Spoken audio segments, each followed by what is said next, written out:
গত ১৩ জুন ইরানের একটি সামরিক ও পারমাণবিক গবেষণা স্থাপনায় বিমান হামলা চালায় ইসরায়েল।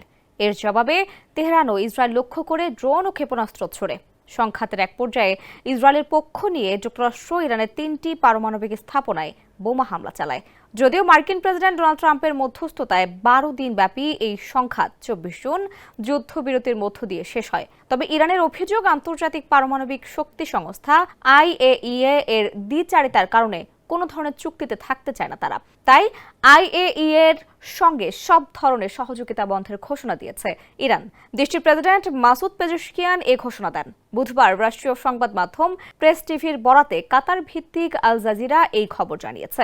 এদিকে ইরানের আধা সরকারি বার্তা সংস্থা তাসনিম নিউজ জানিয়েছে, সম্প্রতি পার্লামেন্টে পাশ হওয়া একটি আইনে IAEA এর সঙ্গে সম্পর্ক ছিন্ন করার নির্দেশনা ছিল, যেটি প্রেসিডেন্ট এখন অনুমোদন দিয়ে কার্যকর করেছেন। ফলে দেশটির সরকারের জন্য IAEA এর সঙ্গে সব ধরনের সহযোগিতা বন্ধ রাখা এখন আইনত বাধ্যতামূলক। বিশ্লেষকদের মতে এই পদক্ষেপ পারমাণবিক পর্যবেক্ষণ ব্যবস্থায় বড় ধরনের বিপর্যয় ডেকে আনতে পারে এবং তেহরানের পরমাণু কর্মসূচি ঘিরে আন্তর্জাতিক উদ্বেগ আরও বাড়াবে।